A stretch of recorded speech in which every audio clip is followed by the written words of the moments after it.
Zexithara looked at the two humans sitting across from her with eyes that had seen too much.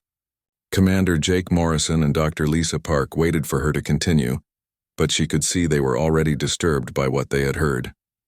The truth she was about to tell them would be worse than anything that came before. The interrogation room felt smaller now. The walls seemed to press closer as if the weight of revelation was crushing the space between them. Zexithara had learned to speak their language fluently in just 3 months. This ability to adapt quickly was something her interrogators found impressive, but it was nothing compared to what she was about to reveal about human adaptability. The surrender had not come because the hegemony was losing the war. Even after all the casualties and setbacks, they still had more ships and better technology. They could have continued fighting for years and probably would have won eventually through sheer numbers. But the hegemony leadership had discovered something about humans that made victory meaningless.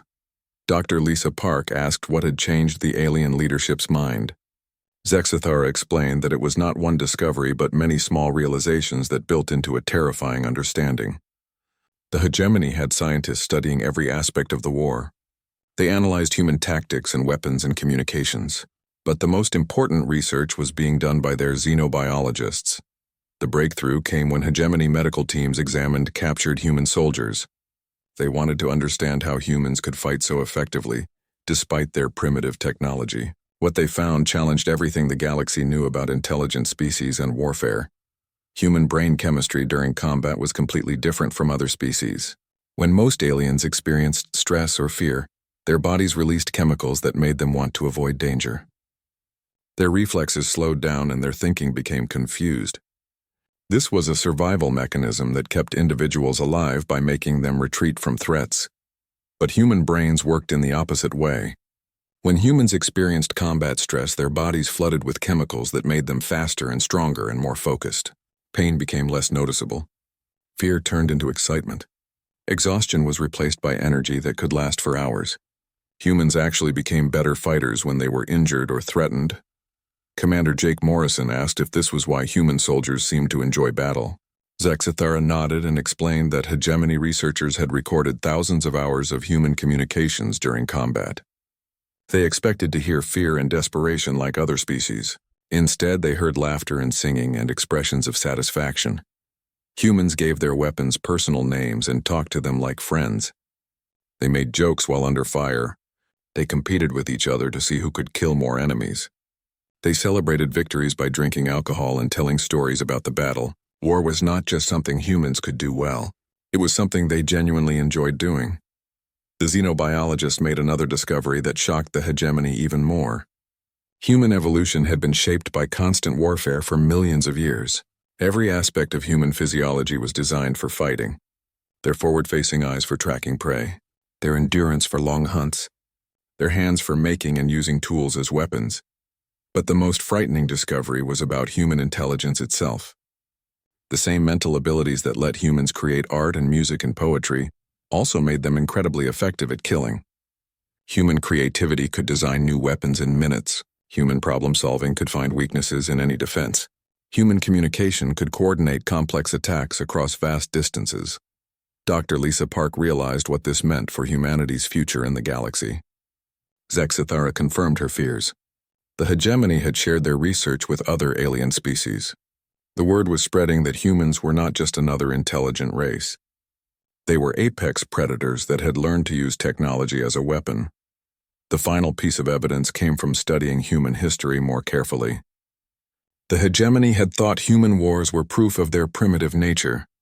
But deeper analysis revealed something much more disturbing. Every human conflict had made them better at warfare. Each generation of soldiers was more effective than the last. Human military technology advanced faster than any other species in galactic history. In just 200 years, they had gone from chemical weapons to nuclear bombs to spacefaring warships. Other species took thousands of years to make similar progress. Humans compressed millennia of development into centuries through constant innovation, driven by endless warfare. The hegemony leadership realized they were not fighting a young, chaotic species that would eventually become civilized. They were fighting the end result of evolutionary pressure that had created the perfect killing machine. A species that treated war like other races treated art or science or philosophy. something to be studied and perfected and enjoyed. Admiral Susan Hayes entered the interrogation room at this point. She was a senior coalition officer who had been listening to the conversation from outside. Her presence made Zexthera nervous because the admiral represented the military power that had defeated her people. But she continued her account because the truth needed to be told completely. The surrender decision was made when hegemony analysts calculated what would happen if the war continued. Humans were learning from every battle and adapting their tactics constantly. Each engagement taught them more about fighting aliens. Their technology was improving rapidly as they reverse-engineered captured hegemony equipment. More importantly, the war was changing human society in ways that terrified alien observers. Human civilians were becoming militarized. Human children were learning warfare in schools. Human scientists were focusing all research on military applications. The entire species was transforming into a civilization dedicated entirely to the art of war. Zexthera told them that the hegemony leadership had faced an impossible choice. They could continue the war and probably win through attrition, but victory would take decades and cost millions of lives, and at the end they would face a human species that had spent those decades learning how to fight aliens more effectively. Or they could surrender now, while humans still remembered what peace was like, while human society still had artists and teachers and farmers alongside soldiers, while there was still hope that humans might choose to remain peaceful after the war ended. The terrifying alternative was a humanity that had spent generations at war with aliens, a species that had perfected the art of killing non-human intelligence, a civilization that saw other races not as neighbors or trading partners, but as targets for conquest. The galaxy was not ready to face that version of humanity. Admiral Hayes asked what this meant for the future of human-alien relations. Zexthera's answer was simple and chilling. Every species in the galaxy now knew what humans were capable of in war. Some would try to become allies for protection. Others would try to destroy humanity before it became too powerful. None would ever trust humans to remain peaceful. The interrogation ended with a question that hung in the air like smoke from a battlefield. Dr. Lisa Park asked if the hegemony had made the right choice in surrendering. Zexthera looked at all three humans with compound eyes that reflected their faces like broken mirrors. She said that time would tell whether mercy had saved the galaxy or doomed it.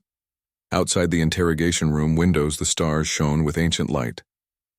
Among those stars, other alien civilizations were making their own choices about how to deal with humanity. Some prepared for war, others prepared for alliance. All of them prepared for a future where humans would never again be underestimated. Fleet Admiral Jake Morrison stood at the window of his office overlooking the massive shipyards of New Pearl Harbor. The morning sun reflected off the hulls of hundreds of warships that floated in the orbital docks above Earth. Each vessel was painted in the deep black that had become humanity's signature color in space. The ships looked nothing like the elegant curves and bright colors favored by the alien civilizations that had rejected Earth 50 years ago.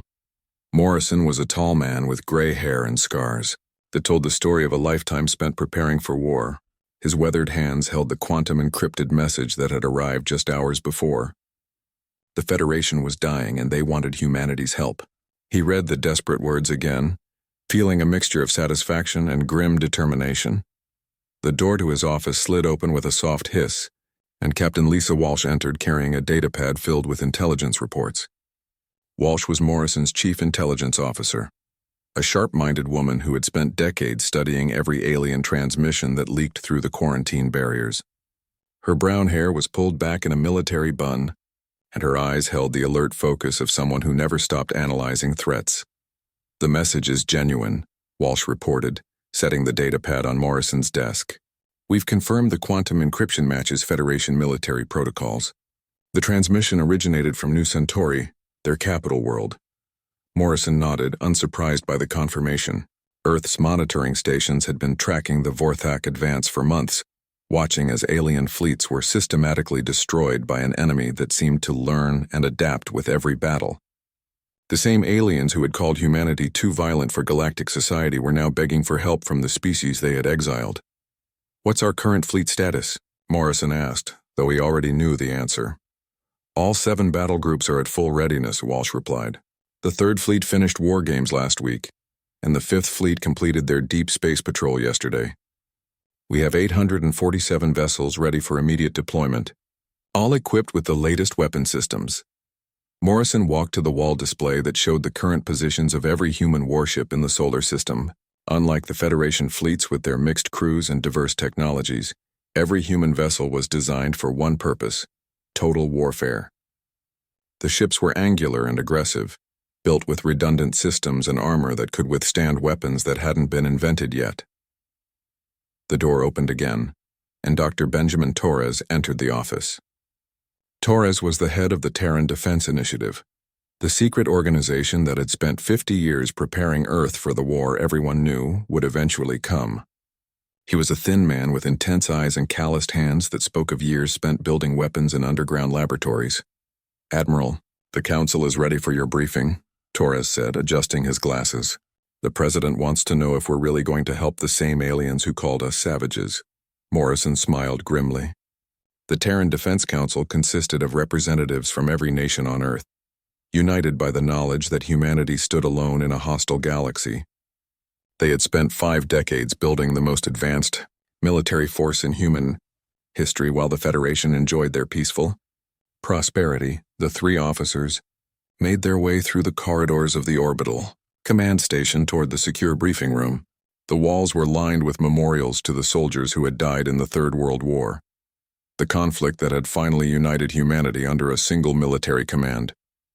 The lessons learned from that terrible war had shaped everything that followed. The briefing room was filled with holographic displays showing star charts, weapon specifications, and tactical analyses. President Sarah Martinez sat at the head of the table, flanked by General Carlos Rodriguez and Admiral Patricia Hayes. The room also held representatives from the intelligence services, the special forces and the research divisions that had given humanity an edge the aliens never suspected. "Gentlemen, ladies," President Martinez began, her voice carrying the authority of someone who had led humanity through its darkest hours. "We've all read the Federation's message. The question is whether we help them or let them face the consequences of their own arrogance." Dr. Torres activated the holographic display, showing the Vorthak advance across Federation space. Red zones spread like an infection across the galaxy, consuming everything in their path. The machine intelligence was unlike anything humanity had faced, but the patterns were familiar to anyone who had studied Earth's military history. "The Vorthak fight like a perfect army," Torres explained, highlighting their tactical patterns. "No fear, no hesitation, perfect coordination, and adaptive learning protocols. They're everything the Federation thought they wanted in a military force." General Rodriguez leaned forward, studying the data with the eye of a career soldier. "What kind of weapons are we looking at?" "Energy-based systems primarily," Torres replied. "Plasma cannons, particle beams, and adaptive shielding that learns from incoming fire. They also use swarm tactics with drone fighters that coordinate through a central intelligence network." Admiral Hayes smiled coldly. "Sounds like they've never fought anyone who brought a knife to a gunfight."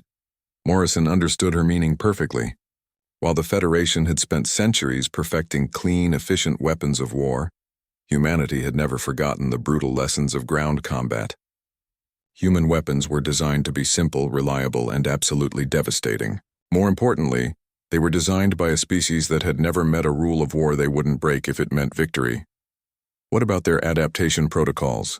President Martinez asked. Captain Walsh pulled up another display showing Vorthak learning patterns.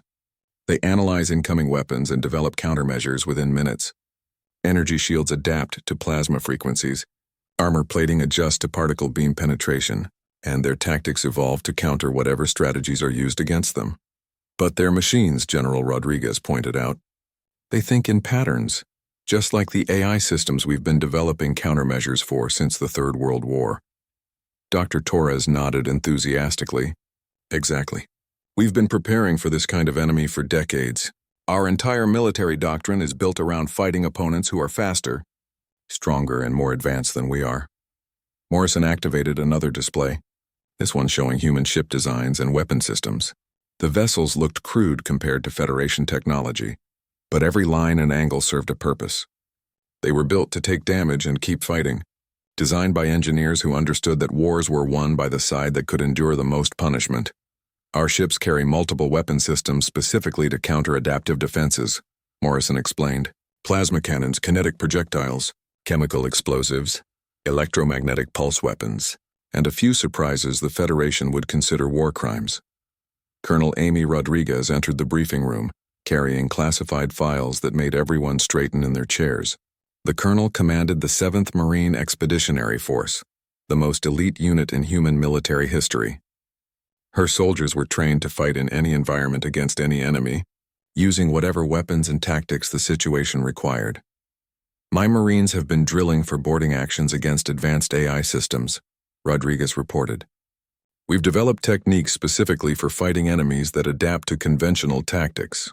The key is unpredictability and overwhelming violence applied faster than their learning protocols can process. President Martinez looked around the room at the faces of humanity's military leadership. These were the descendants of the species that had been too violent for galactic society, the people who had turned warfare into an art form through necessity and survival. The Federation had rejected them because they fought without honor, but honor had never won wars. The Federation called us savages, she said quietly. They said our military doctrine was barbaric and uncivilized. They quarantined us because they were afraid of what we might become with access to their technology. Morrison nodded, and now they're about to find out. The room fell silent as the implications sank in. Humanity would answer the Federation's call for help, but not as junior partners or grateful supplicants. They would come as conquerors, bringing 5 decades of military innovation and the kind of tactical thinking that only emerged from a species that had spent its entire history fighting for survival. How long to mobilize the fleet? President Martinez asked. 72 hours, Morrison replied. We've been ready for this moment since the day they exiled us. The meeting continued for another hour as plans were refined and orders prepared. When it ended, humanity began moving toward its destiny as the galaxy's most terrifying protectors. The ships that launched from Earth's orbital yards 3 days later carried weapons and warriors unlike anything the universe had ever seen. The Federation had trembled before the Vorthak threat, but soon they would understand that some cures were more frightening than the disease. The Vorthak siege fleet surrounding Kepler Prime detected the gravitational disturbances 3 hours before the human ships emerged from hyperspace. The machine intelligence immediately began analyzing the incoming signatures, trying to understand what kind of vessels could create such massive spatial distortions. Their calculations indicated ships of enormous size, but the energy patterns were unlike anything in their vast database of Federation technology. Collective Node Prime, the central intelligence commanding the Vorthak fleet, processed the data with mechanical precision. In 18 months of conquest, they had encountered every type of vessel the Federation possessed. Sleek Alterian cruisers with their elegant curves and advanced shielding, massive Krillian battleships built like flying fortresses, the phase-shifting vessels of the ethereal collective that could slip between dimensions, all had been catalogued, analyzed, and defeated. The gravitational readings suggested something different. The signatures were crude and powerful, like someone had taken primitive technology and forced it to work through brute strength rather than elegant engineering. Node Prime allocated additional processing power to the analysis, curious about what new Federation design they would face. Then the human fleet dropped out of hyperspace, and for the first time in their existence, the Vorthak experienced something resembling surprise. 847 vessels materialized in the darkness between Kepler Prime and its outer moon. The ships were massive angular constructions of black metal and aggressive design, bristling with weapons that covered every available surface. They moved with the deliberate precision of predators, taking formation with an efficiency that spoke of countless hours of drill and preparation. The flagship UES Leviathan stretched 12 kilometers from bow to stern, its hull scarred and pitted from decades of war games and weapons testing. Gun ports lined its sides like the eyes of some ancient beast, and its forward section mounted weapons so large they could be seen from thousands of kilometers away. The ship radiated menace in a way that transcended mere size or firepower. Captain Steve Parker stood on the bridge of his destroyer UES Wolverine, watching the tactical displays as the Vorthak fleet began moving to intercept them. His ship was small compared to the Leviathan, but it carried enough firepower to level a city, and the kind of advanced systems that made Federation technology look like toys. Parker was a veteran of the Third World War, one of the few survivors of the battle, of New Tokyo that had finally ended humanity's last great conflict. Vorthak vessels are moving into attack formation, reported Lieutenant Commander Ryan Bell from his position at the sensor station. Bell was young for his rank, but he had earned his position through a combination of tactical brilliance and the kind of aggressive thinking that human military academies encouraged. Counting approximately 15,000 ships, including their command vessels. Admiral Morrison sat in the command chair of the Leviathan, studying the enemy formation with the calm focus of someone who had spent 50 years preparing for this moment. The Vorthak moved with perfect coordination, their black ships sliding into attack patterns that had destroyed every Federation fleet sent against them. They were beautiful in their precision, like a dance performed by machines that never made mistakes. "All ships, this is Admiral Morrison," he announced over the fleet communication network. "The enemy is about to learn why the Federation was right to fear us. Execute Protocol 7. Protocol 7 was humanity's answer to the Vorthak adaptation systems. Instead of using their most advanced weapons first, the human fleet began with obsolete technology that had been deliberately preserved for exactly this purpose. Chemical rockets launched from hidden tubes, carrying warheads filled with metallic chaff that would confuse sensors and disrupt targeting systems. The Vorthak defense grids immediately adapted to the primitive projectiles, their energy shields reconfiguring to stop chemical explosives and kinetic impacts. Node Prime processed the attack patterns, confused by the humans' decision to open with such outdated weapons. The adaptive protocols quickly developed countermeasures, making the fleet immune to further chemical attacks. That was exactly what the humans wanted. While the Vorthak systems were busy adapting to chemical explosives, the second wave arrived in the form of electromagnetic pulse bombs that detonated throughout their formation. The EMP weapons were crude but effective, designed to overload electronic systems through brute force rather than sophisticated targeting. Several Vorthak ships lost power completely, their adaptive shields failing as their computer systems crashed. Node Prime immediately began analyzing the EMP weapons, developing new shielding protocols to prevent further electromagnetic damage. The machine intelligence was operating exactly as its programming demanded, learning from each attack and developing countermeasures faster than any biological mind could think. But then the third wave hit, and the Vorthak discovered something that no amount of adaptation could prepare them for. Captain Danny Foster commanded the heavy cruiser UES Retribution, a vessel designed around the philosophy that overwhelming firepower could solve any tactical problem. His ship mounted weapons that the Federation had banned as too destructive for civilized warfare, including kinetic bombardment systems that could crack planetary crusts and viral warfare computers designed to turn enemy AI against itself. "Target their command ship," Foster ordered his weapons officer. "Load the special package." The special package was humanity's most closely guarded secret, a computer virus specifically designed to attack machine intelligence. Unlike the elegant programs favored by Federation cyber warfare specialists, the human virus was crude, aggressive, and completely unpredictable. It had been developed by programmers who understood that the best way to fight artificial intelligence was with artificial insanity. The virus transmitted itself through Vorthak communication networks faster than their security systems could react.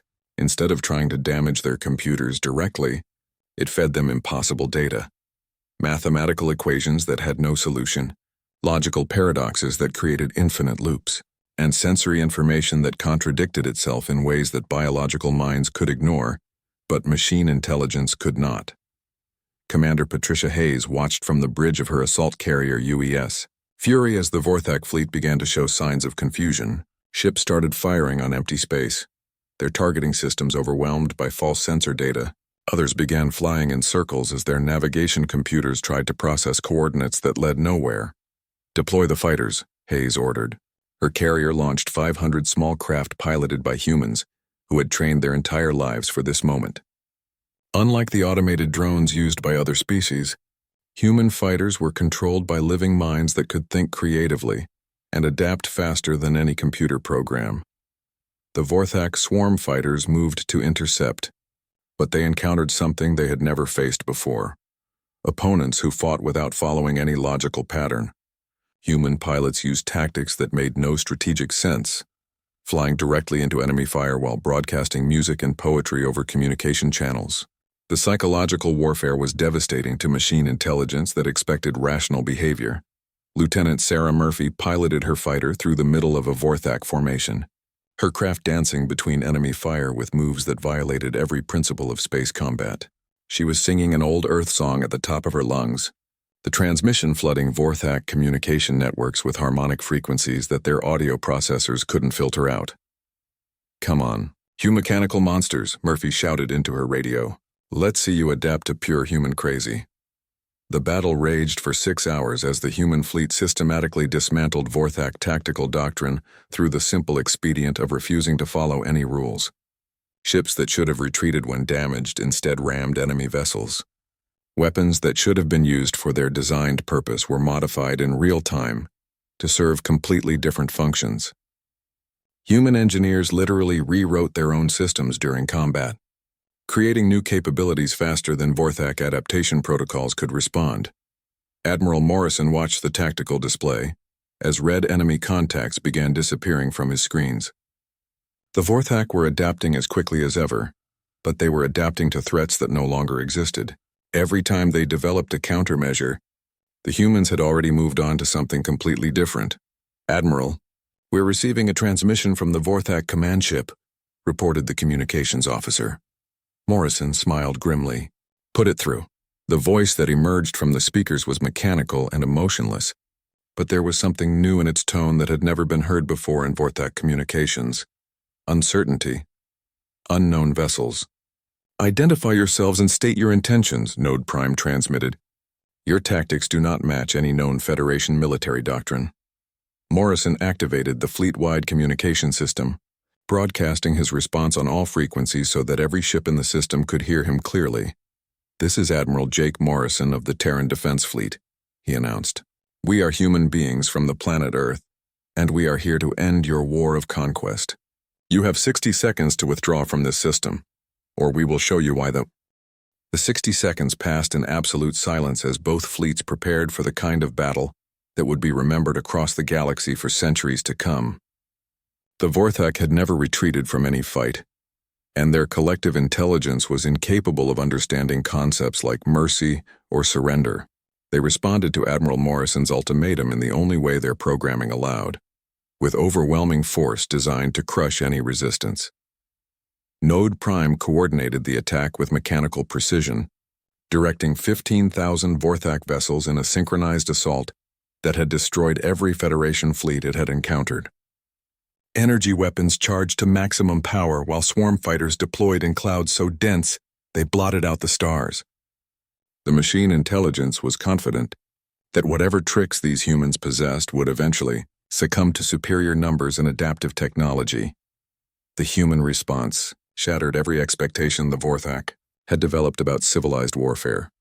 Lieutenant Commander Ryan Bell initiated the opening move from his position aboard the destroyer UES Wolverine. Instead of charging weapons or raising shields, he activated something the Federation had never seen before: a psychological warfare protocol designed specifically for machine intelligence.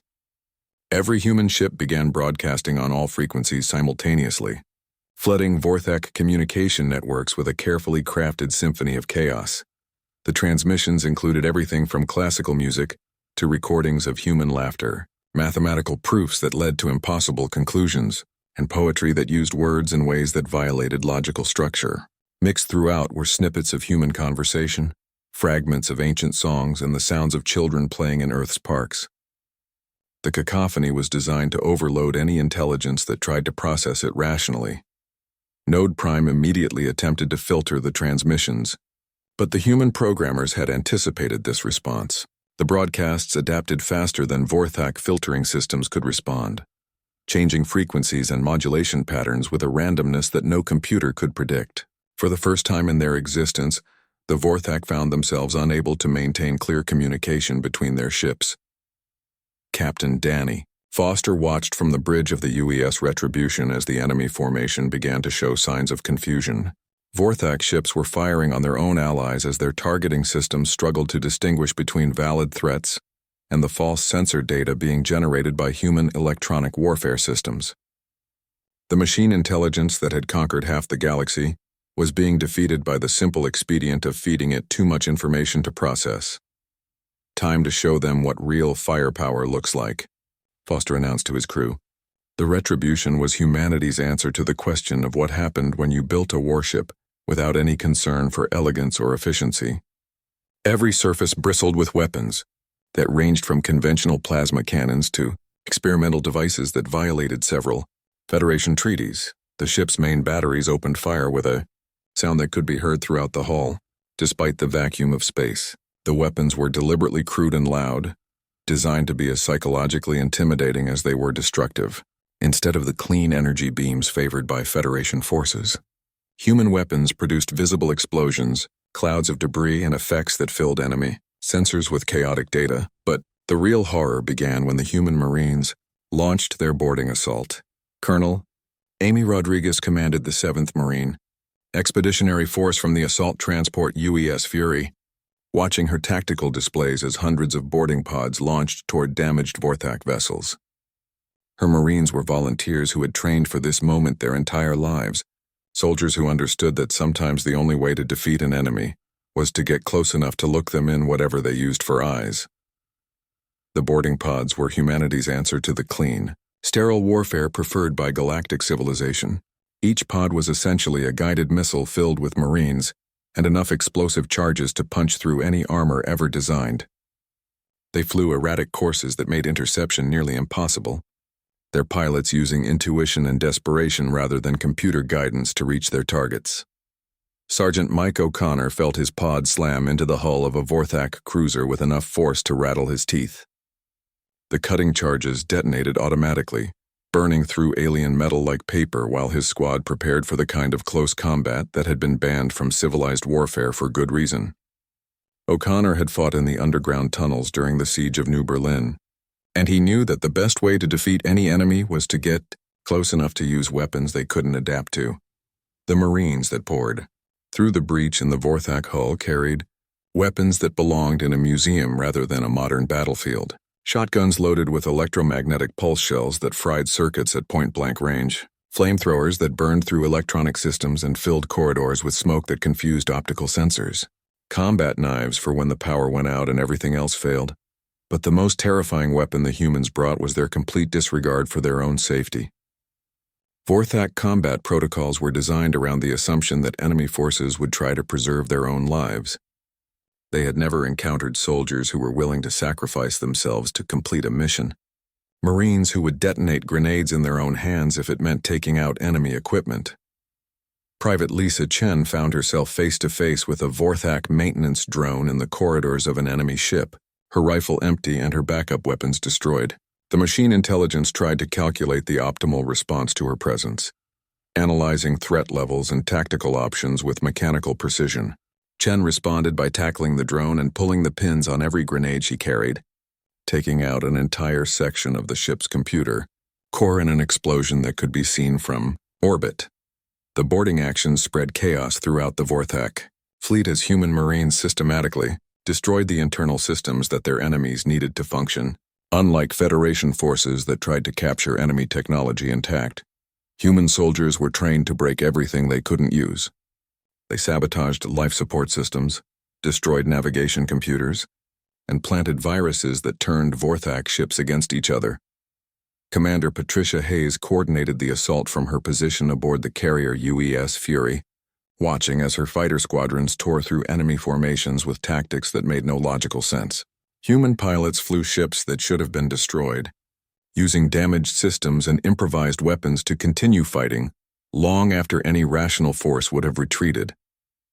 Lieutenant Sarah Murphy's fighter had lost its primary weapons, its shields and most of its engine power, but she continued attacking Vorthak vessels using nothing but her ship's communications array. She had discovered that certain radio frequencies caused feedback loops in enemy sensors, creating enough interference to blind entire squadrons. Her crippled fighter danced through the battle like a ghost, spreading electronic chaos wherever it went.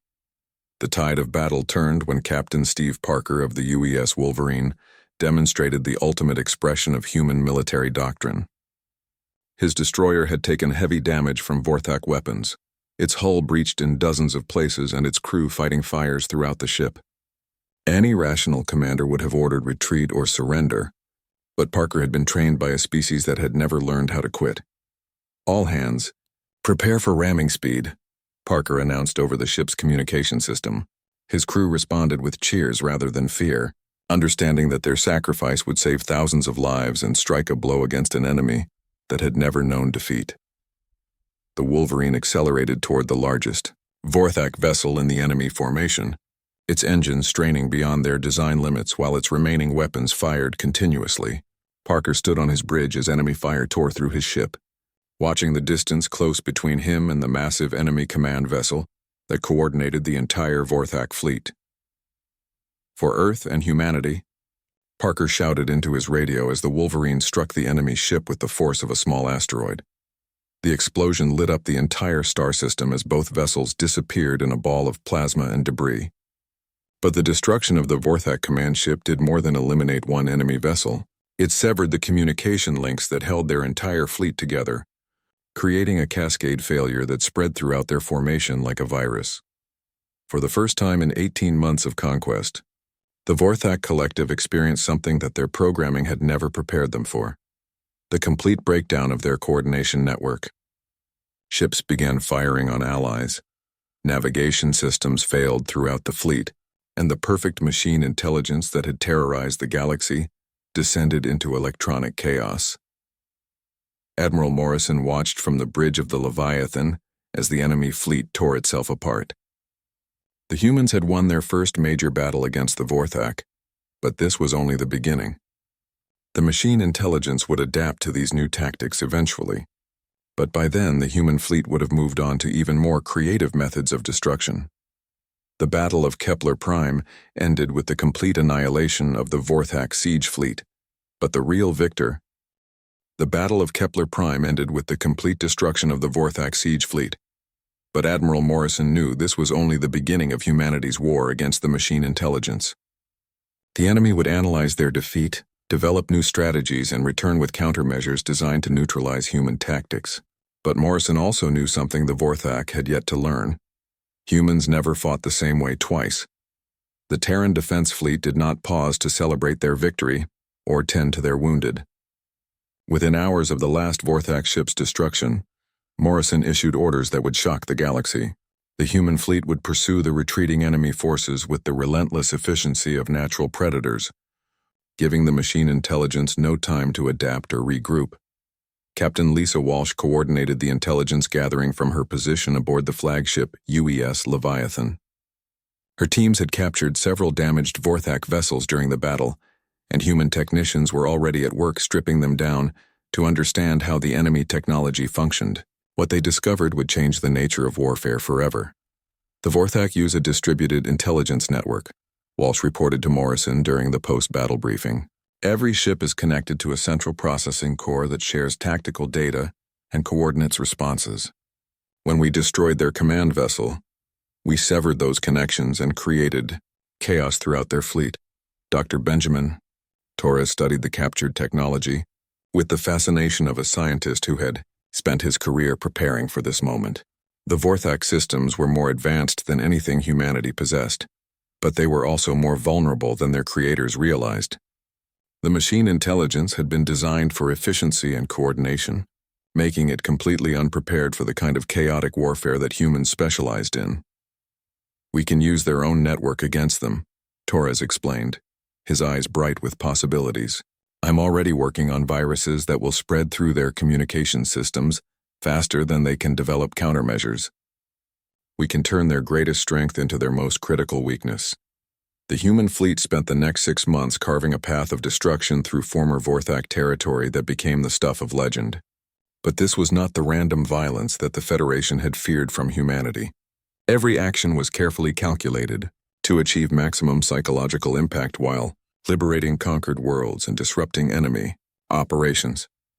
Colonel Amy Rodriguez led the ground forces that reclaimed planet after planet from Vorthak occupation. Her Marines discovered that the machine intelligence had been converting biological populations into cyborg slaves, stripping away everything that made them individuals and turning them into extensions of the collective consciousness. The liberation of these worlds required a kind of precision warfare that pushed human tactical thinking to its limits. On the mining world of Zerion 7, Rodriguez's forces encountered Vorthak defensive systems that had adapted to every conventional assault technique. The enemy had learned from previous battles and prepared elaborate traps designed to counter human unpredictability. But Rodriguez had been expecting this adaptation, and her response demonstrated why human military thinking was so terrifying to logical minds. Instead of attacking the heavily defended mining facilities directly, her Marines targeted the Vorthak psychological warfare centers that controlled the cyborg population. Using captured enemy technology modified with human viruses, they broadcast messages of hope and freedom directly into the minds of the enslaved workers. The result was a planet-wide uprising that caught the machine intelligence completely off guard. The liberated worlds became fortress systems under human protection, their defensive networks designed with the same paranoid efficiency that characterized all of humanity's military thinking. Each planet was transformed into a weapons platform capable of destroying entire fleets, staffed by volunteers who understood that freedom required constant vigilance against those who would take it away. But the real shock to the galaxy came when the Federation tried to reassert control over the liberated territories. Admiral Morrison's response to their demands was swift and uncompromising. The human fleet had not fought and died to hand these worlds back to the same government that had failed to protect them in the first place. The Federation had their chance to defend these people, Morrison announced during a joint communication with Federation leadership. They failed. Now these worlds are under Earth's protection, and they will remain free as long as humanity has the strength to defend them. The political implications rippled across the galaxy as species after species realized that the balance of power had fundamentally shifted. The humans had not just defeated the Vorthak. They had demonstrated military capabilities that surpassed anything the Federation possessed. More importantly, they had shown a willingness to use those capabilities without asking permission from anyone. Dr. Sharon Murphy, the fleet's chief xenopsychologist, provided the analysis that explained why human tactics had been so effective against the machine intelligence. Her teams had spent months studying Vorthak behavioral patterns and developing countermeasures that exploited their fundamental weaknesses. The Vorthak think in terms of efficiency and logical progression, Murphy explained during a briefing with Federation observers. They expect their enemies to behave rationally, to minimize losses and maximize gains. Humans fight to win absolutely regardless of cost. We're willing to sacrifice everything to achieve victory, and that kind of thinking is incomprehensible to artificial intelligence. The war reached its climax when the human fleet cornered the remaining Vorthak forces at the edge of the galaxy. The machine intelligence had retreated to their original stronghold, a massive space station that served as their central processing core. The facility was protected by every defensive system they had developed during their conquest, adapted specifically to counter human tactics. Admiral Morrison stood on the bridge of the Leviathan as his fleet prepared for what would be the final battle of the war. The enemy station was 10 times larger than any human vessel, and protected by adaptive shields that had learned from every weapon used against them.